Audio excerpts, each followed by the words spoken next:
Arena di Verona, a journey through time.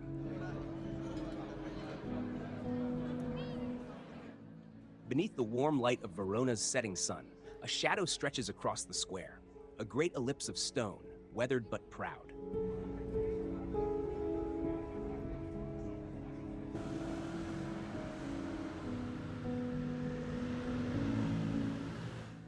It has stood here for 2,000 years. Watched empires rise and fall, heard the roar of crowds, the silence of neglect, and the soaring beauty of operatic voices.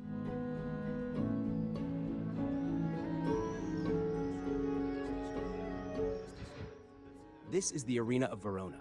More than just stone and arches, it is a survivor, a monument to spectacle, to memory, and to reinvention.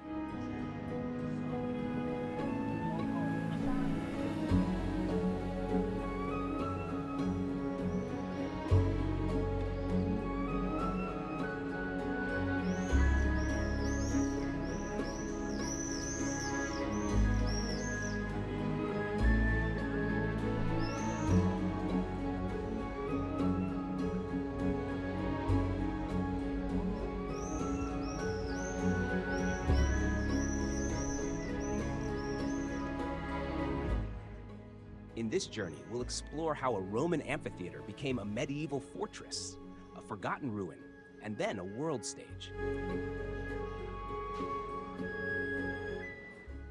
We'll walk through time, discovering the changing faces of this remarkable place, from gladiators to grand arias, from ancient engineering to modern elegance.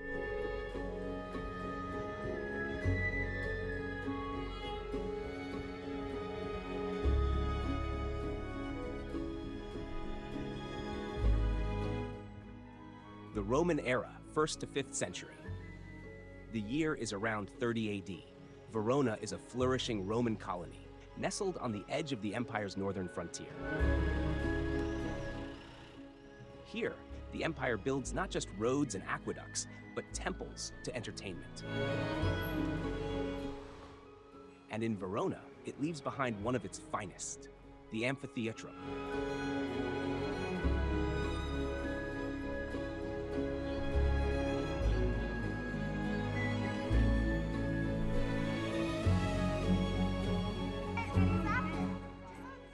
At over 30 meters high and capable of seating more than 25,000 spectators, the Arena of Verona was among the largest in the Roman world. Only the Coloseum in Rome surpassed it.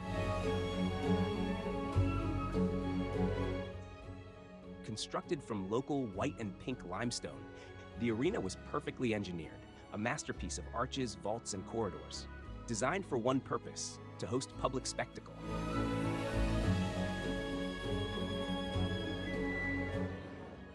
Gladiators fought here. Wild animals were pitted against men. The air was thick with dust, anticipation, and the theater of violence. Yet for all its blood and bravado, the arena was also a reflection of Rome's social order.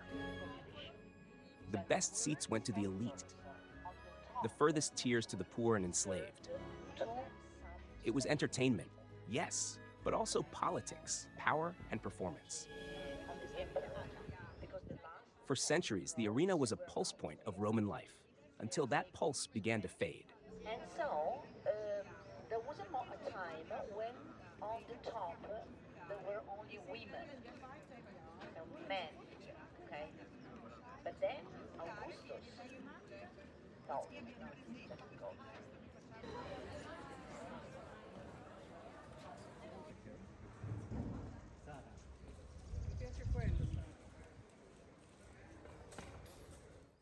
Late Antiquity and Early Middle Ages, 5th to 10th century.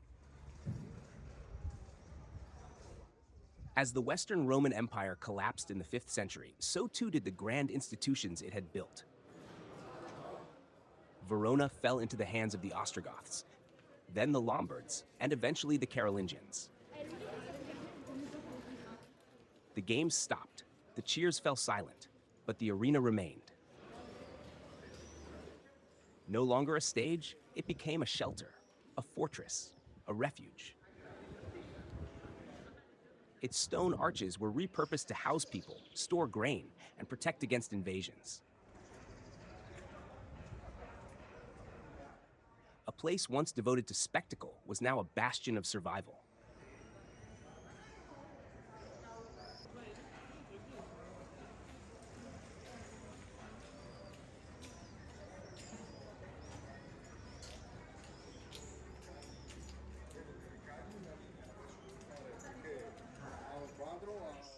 A great earthquake in 1117 would destroy much of its outer wall, leaving only a small section, what locals now call the ala, the wing. A scar, but also a symbol of endurance.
Tutto sto casino da mesino, non mi ha fatto un paese.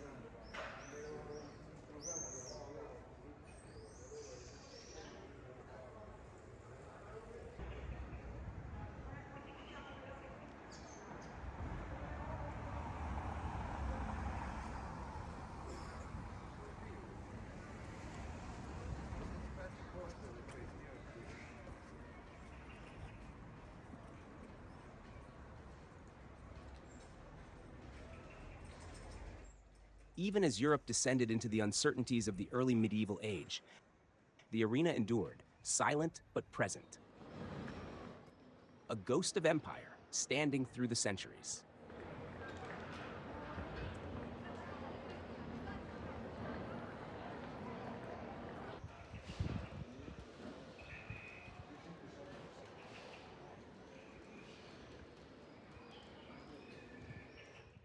The medieval period, 11th to 15th century. By the Middle Ages, the arena had become part of the city's living fabric. quite literally. Merchants set up shops within its arches. Residents lived within its walls. The amphitheater had become a neighborhood, a marketplace, a community. But it was also a reminder of an ancient world, still visible in the heart of a changing city. As Verona grew, ruled by powerful families like the Scaligeri, the arena was sometimes fortified, sometimes neglected, but never erased. Medieval travelers wrote of its strange beauty, a Roman relic surrounded by Gothic towers and cobbled streets. To them, it was mysterious, haunting, a relic from a civilization that felt both distant and strangely familiar. It had lost its original purpose, but it had not lost its presence.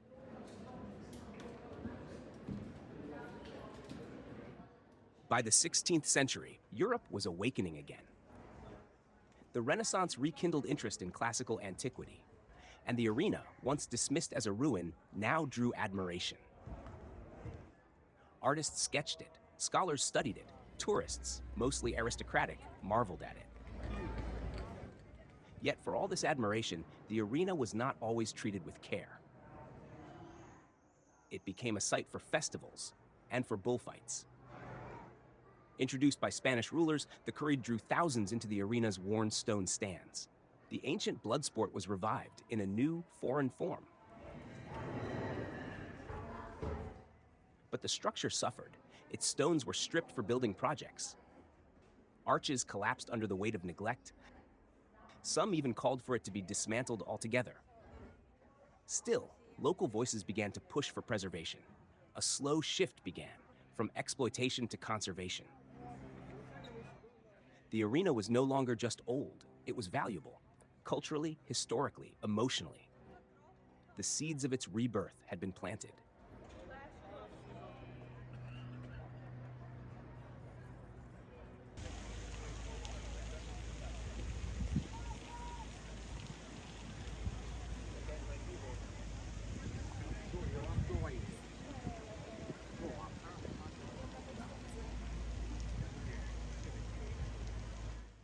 In the 1800s, Italy was in the midst of change, political, national, cultural. And so was the arena. Romanticism cast a new light on ruins, and the arena of Verona became a symbol of the sublime, majestic decay wrapped in history. Restoration efforts began. Damaged arches were repaired, stones were stabilized. Architects and historians worked to preserve what remained and revive what had been lost. Then, in 1822, something remarkable happened. A small musical performance was staged inside the arena. The acoustics, rich and natural, were astonishing. People began to wonder, could this ancient place become a theater once more? It could, and it did.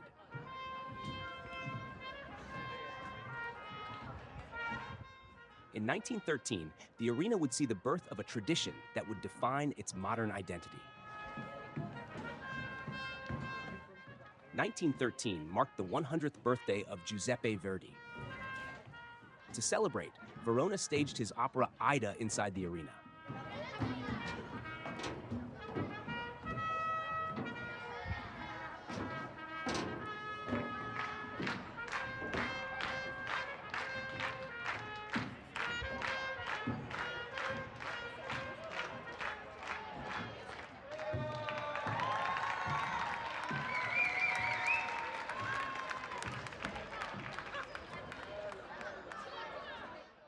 It was a triumph. Thousands attended. The music soared into the open sky. The arena, once home to the cries of gladiators, now echoed with arias. What followed was nothing short of a renaissance. Each summer, the Arena Opera Festival drew performers and audiences from across the world.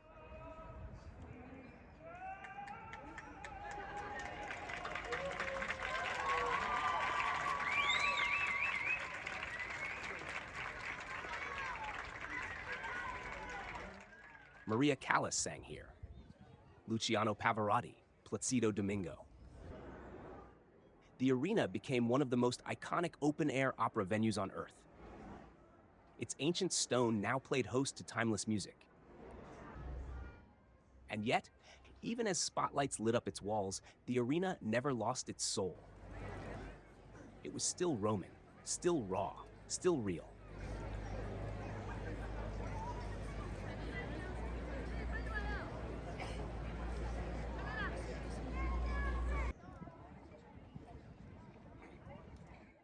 Today, the Arena of Verona is more than just an opera house.